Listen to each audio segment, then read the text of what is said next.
Hello, I'm your host, Peter Komendowski, and welcome to Surviving Bad, where we explore stories of survival, hope, and inspiration.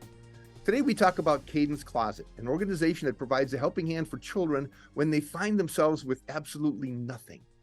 Caden's Closet is driven by donations and all volunteers, but they help foster and adoptive families, children in care, teens, expectant mothers, and families that lack basic essentials that you and I may take for granted. Founder Crystal Davis is here to show us that the problem is more widespread than most of us can imagine, and to tell us what they're doing to be part of the solution. Crystal, welcome to the show. And I know you have a very unique journey that got you here. Please share that with us. Hi, Peter, and thank you for having me on today. So my story and the Caden's Closet story, in order to understand it all, you really have to go back to the very beginning. And the very beginning begins with my own childhood. So I was born into a situation with drug and alcohol affected parents, and kind of a result of that was abuse. I experienced a lot of early childhood trauma and abuse. My parents were violent, but they had grown up in violent homes themselves. So you combine kind of not knowing how to parent with the drug and alcohol component, and it's just a recipe for disaster, right? And so my childhood, I wouldn't say was a very happy one. My first instance of realizing that my home was a little bit different than my peers. I was 6 years old, and my mother got frustrated with something I had done. I'm not even sure. And I remember her pinning me up against the garage wall by my neck. And that was the first time I really remember thinking, I don't know if it's supposed to be this way. And so fast forward many years, at age 12, I was just experiencing a pretty severe beating at the hands of my mother. And my father was going to be home soon, and an aunt came to pick me up for a couple of hours to kind of give everyone a little bit of a break. And when that happened, I jumped out of my aunt's moving vehicle, and I ran to a YMCA, and I called the police. And that was my first day of foster care. So essentially, I put myself into foster care. And over the course of the next 2 years, I went through 7 foster homes in 2 years before being adopted by an absolutely incredible family, my mother and father today. And I have 3 brothers, and just great, great people. But that feeling of being a foster child never really went away. And in my case, I only had the clothes on my back. And so you think about things like a change of underwear for the next day, or pajamas for that night, or even clothing. What are you going to wear for the rest of the week? That feeling really stuck with me. So fast forward many years, my husband and I actually became foster parents. And child after child was coming into our home. And this pattern that I had experienced so much as a teen in foster care myself, this pattern was repeating itself. So the children coming into our home also were kind of in the same boat. They didn't have a lot. Now, that's not uncommon what we hear, I guess, that when children come out of a bad situation, they didn't have much when they were in it, and they have sometimes even a lot less when they get out. True. I really wasn't aware of how widespread the problem was. How many kids like this are affected throughout, say, like Iowa? I don't know hard numbers, but the one statistic that I do know, because it doesn't change much year after year, the one statistic that I do know is that in the United States at any given time, we have about 500,000 children sitting in foster care that are just waiting to be adopted. So these are children that they're no longer working towards reunification. They're no longer working towards court cases. Those are just the children waiting to be adopted out of foster care or in shelters or for whatever reason. So I would definitely say it's quite a widespread problem, pandemic, if you will. And again, we have a limited amount of foster families, and those families are kind of seeing those same patterns of what my husband and I saw of, as you mentioned, Peter, these kids are sometimes coming from not much to begin with, and then you start going through foster care and foster home after foster home. Like I said, my story, I went through 7 foster homes in 2 years. So there was 6 homes before I finally met my parents. And, moving is pretty easy when all you carry with you is a garbage bag, right? When we talk about foster parents, they don't really get a lot of money to be able to provide a lot of things for these kids either, do they? This is true. So I think there is kind of a misconception that foster parents potentially could be doing this for money. And kind of to counteract that misconception, foster parents do get, when they're licensed through the state and doing foster care with the state. Now, this does not apply to anyone in any kind of a guardianship situation. So like my parents were not licensed foster parents when they took me into their home, so they did not receive any type of assistance, but there is a stipend that is meant to help with the needs of the child. But that stipend, once you pay for food and just what it takes to house a child and their school needs and all of those things, I mean, I would say there's not a lot left over at the end of that. So kind of our goal with Caden's Closet is to bridge that gap for people. Boy, that's fascinating. We're going to take a short break. When we come back, we're going to continue the conversation with Crystal. Stay tuned. You don't want to miss this.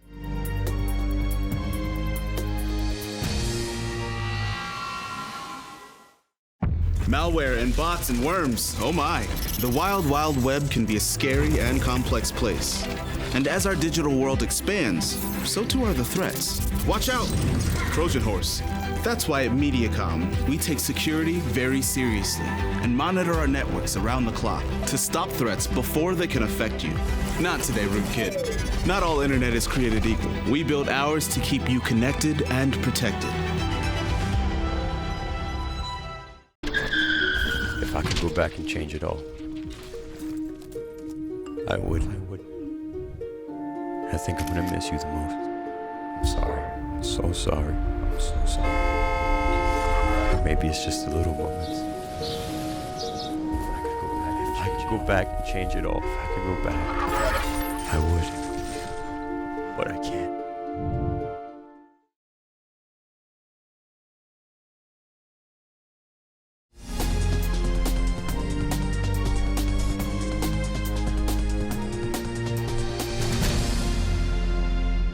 Welcome back to Surviving Bad. I'm your host, Peter Komendowski, and we're talking with Crystal from Caden's Closet about how they're building a community of caring for neglected children and families with limited resources. Now, I've got to disclaim this, is that I actually learned about Caden's Closet as at a senior softball league party at the end of our season, the awards banquet, so to speak. And I listened to her story there, and I'm like, my goodness, how come I did not know she was there? This is fantastic. And I invited her to be on a show, and she said, yes. So, this has really come full circle. You're out there talking to people, and you were out at the softball league and, generating attention. And this is really what you do. Try and get the word out and more people out there, because the problem you're dealing with, to most of us that would donate money or anything, is invisible. We don't see it every day. Tell us about that and how hard it is to get that message across to people. Well, I think one of the things that people don't understand is childhood abuse, child neglect, foster care, the state needing to get involved in these families and in these cases, that is everywhere. That is every single backyard in America, every single county, every single city, every single state has basically a foster care situation, right? And so I think a lot of times, we know about kids going through our children's school system and whatnot, but there's probably foster children that are sitting next to your kids in school that you don't even know they're foster children. I know in my case, at least, I was in high school. So I was a teenager going through care and in high school. And the thing that I did very, very well was I hid my story and I hid my situation, because it doesn't create a sense of pride, being a foster kid. It doesn't create, it definitely kind of wears down on your dignity. And so you're never going to be the kid that has the name brand clothing, the name brand shoes. And you're probably not even the kid that has a stable housing situation. There were more times than not that in my own story, I did not know day to day where I was going to live, who I was going to live with. Am I going to be at this school tomorrow? Am I going to be with this family, next week? I don't know. And so every school system in America has foster children and has these kids or children that are going through like kinship situations or guardianship situations for whatever reason. And so it really is a situation that affects all of us. And it's always unfortunate to me that not a lot of us are aware, but I think that's why organizations like Caden's Closet exist. We want to create awareness. We want to give you an image of what might foster care be like, what might an adoptive situation be like for these families, and how can I help?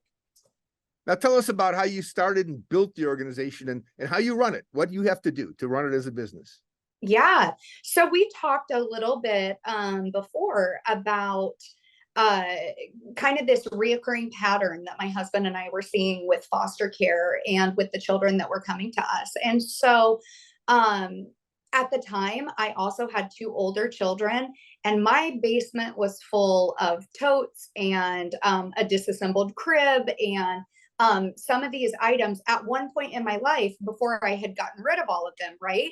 So when we did foster care, our thing that we said was we weren't going to foster babies. We were doing older sibling sets. Well, of course, the irony of the universe is we get a call about a baby and we say yes to taking a 10-month-old baby. And so we found ourselves scrambling. We needed to secure a crib. We needed to secure a car seat. We needed to secure a high chair and all of those baby needs and items.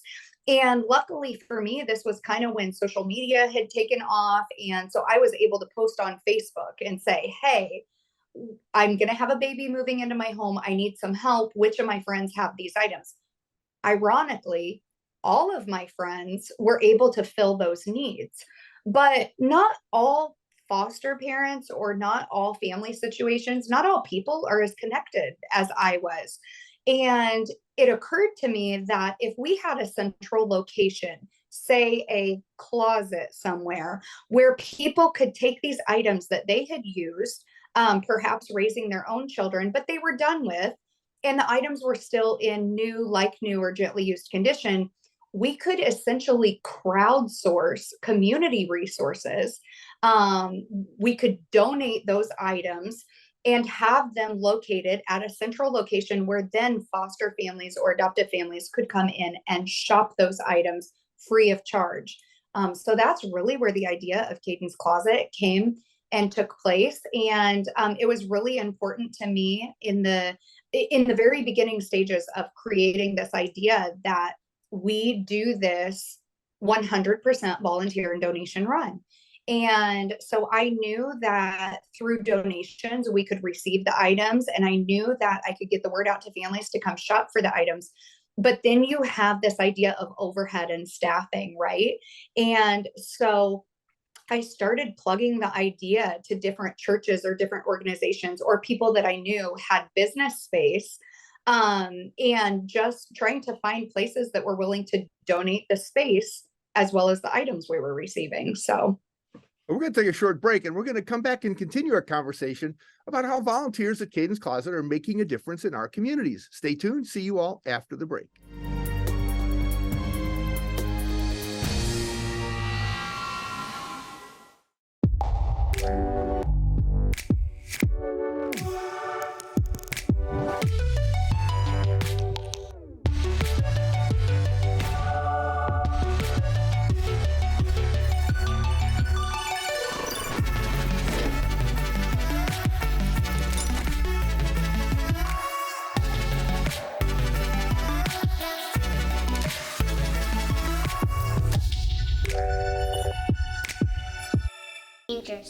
You told me not to cross the street without looking both ways.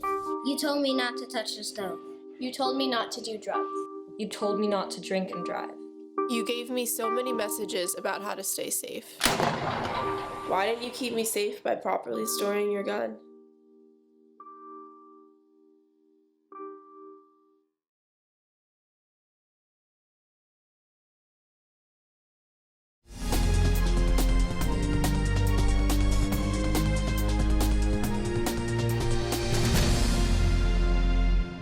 Welcome back to Surviving Bad. We're talking about a problem children have with access to basic needs and what Cadence Closet is doing about it. And, you know, you had very humble beginnings. Tell us about how you started and what you've grown to be today. Yeah, so we talked a little bit before about kind of creating this idea of community closet, a community donated items, finding a community donated space and getting this stuff into the hands of these people caring for children, right? And so my very first Cadence Closet that we started, it was through a tiny little church in Holland, Iowa. People probably don't know where that is, but it is kind of just in the middle of nowhere. And the church that we started at was surrounded on all four sides by cornfields. Kid you not. So we always say Cadence Closet started in the middle of a cornfield in rural Iowa. And so we launched this closet. We found great success. People were so ready to donate their items, have a place that they could bring things, especially knowing that we were 100% volunteer run, so they could trust that we were going to take their donations and make sure that we got those items appropriated exactly where they could be used the most and with children in need. And so that was on March 1st of 2016. And by October of that same year, we had 8 Cadence Closets operating throughout the Midwest. So most of them were in the state of Iowa, but we also expanded to Missouri and Kansas. Now we have 13 closets operating across the Midwest. We're in Iowa, Missouri, Kansas, and Illinois.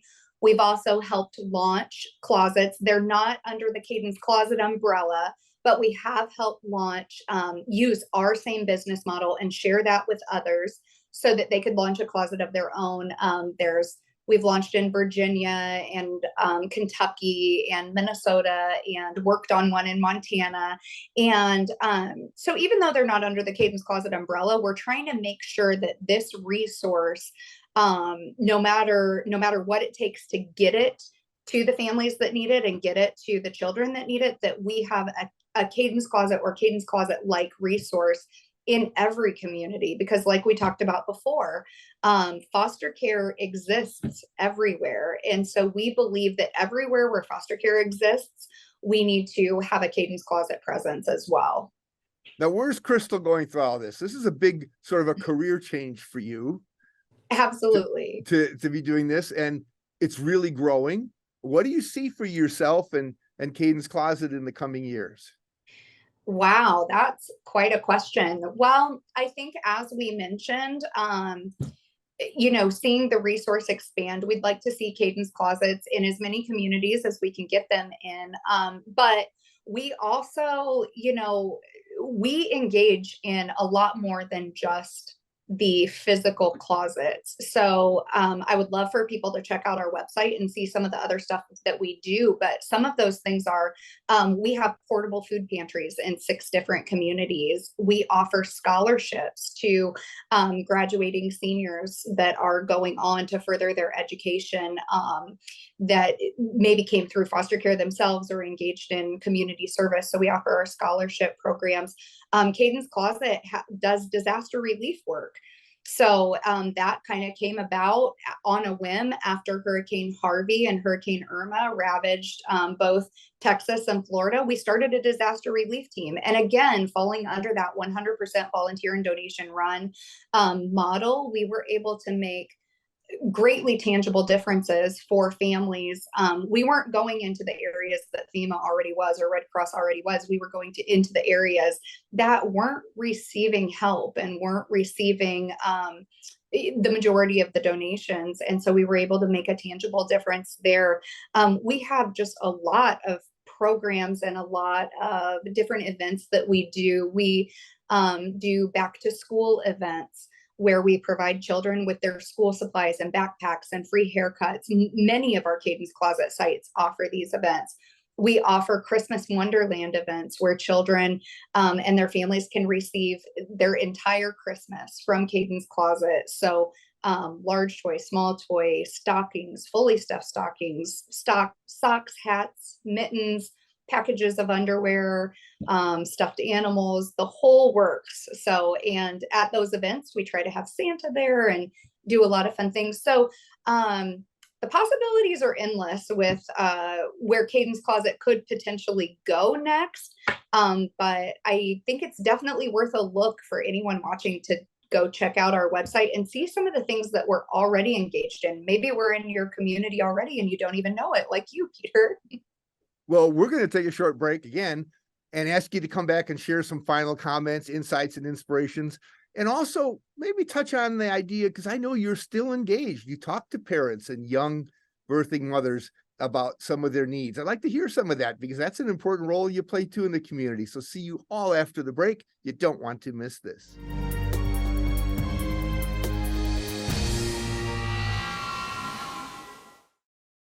Watching MC22 is now easier than ever before. All MediaCom customers can watch local programming online anytime. Go to mc22.net, click Watch MC22, and log in with your MediaCom account. Not a MediaCom cable subscriber? MediaCom internet or phone subscribers can watch too. Your local programming leader, MC22, online at mc22.net/watch. I don't remember how it started. Go to that. Our back and forth. It always came back.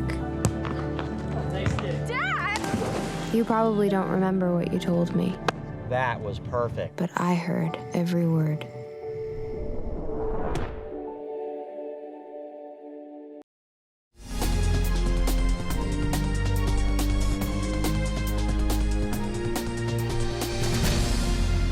Welcome back. Today on Surviving Bad, we've talked about lending a helping hand for children who can find themselves with next to nothing. Now, let's see what insights and inspiration our guest, Crystal from Cadence Closet, has to share. But Crystal, I want to ask you about the stuff that you do. You still meet with parents and you're still out there feeling this issue that you grew up with and talking to people. What's that like? Yeah, I do. In addition to Cadence Closet, it creates a lot of opportunities for just locking arms with people, right? So I get invited to speak at a lot of events or a lot of conferences, but I also have found that our Cadence Closet clients and customers become our friends and they become our family, and you get invited to be a part of that journey and a part of just walking alongside and locking arms with these families through the journey of their children, or the journey of how their children come to be with them, or sometimes the journey of that child getting to go home and be reunified. And Cadence Closet gets to be there every step of the way. Even if the child goes home, that family is still invited to continue to be a part of the Cadence Closet community and the Cadence Closet family. One of the services that we provide too is we make adoption day cakes for these kids on their adoption day. And we have an incredible coordinator in a couple different communities. They go deliver those adoption day cakes at the courthouse on adoption day, which is kind of just the full circle, right? It's all of those full circle moments. Yeah, I saw pictures of the cakes on your website. They look pretty awesome. I bet anybody would be excited. And you really do build a sense of community. What are some of the kinds of partners you have in different communities? Well, we definitely love to partner with any type of business that cares about kids. So here in the Cedar Valley, we have some really incredible partners in Scheels and Hy-Vee, and just a lot of the businesses that host donation drives for us or collect items for us. But the reality is we don't just operate with those big donors or with those big names. It takes individuals right? We need all of the families, all of the good people just like you that maybe want to donate and support Caden's Closet through physical donations, perhaps having items that you no longer need or that you're no longer using, or partnering during those special times, those Christmas events, things like that. And so being 100% volunteer and donation run, we use every last cent, we use every last item, and we make sure that we allocate those things to the children and the families that really need it the most. So if there's people out there that have some extra time, or maybe seniors that are retired and are looking for something, they could contact you and you'd probably have a role for them to fill? Absolutely. Another thing is on our Caden's Closet website, if you go to the locations tab, you can drop down all of our different Caden's Closet locations all across the Midwest. And you can pick the location that is closest to you. And you can actually, right there from the website, you can contact the director of that location and just ask them, hey, what kinds of things are you in need of? What kinds of volunteer opportunities are there for me, and just find ways to partner with your community. You know, we see that image a lot, or hear that saying of, you know, everyone needs to do something. Well, the reality is not everyone's called to foster, not everyone's called to adopt, and not everyone can do everything. But that's where having a partner like Caden's Closet, we will do the serving, we will do the taking care of the families and taking care of the kids. But man, we can't do it on our own. We just need good folks to lock arms with us, whether that's through businesses, existing organizations, or individuals. You know, I have a quick question for you. Okay. As you've been through the foster system and you reimagine yourself being there, what are some of the things you would say receive from a Caden's Closet that would be really important and special to you? Oh my gosh. It's funny that you asked that, because I think about this a lot. And I definitely think my fire and drive to continue Caden's Closet and to help recruit other people, because the reality is, you know, I'm not Caden's Closet. It's every single director that runs their own closets that make the magic happen. But I think a lot about what would I do if I had a resource like Caden's Closet. And I tell you what, the main thing that it would have done for me is it would have restored my dignity.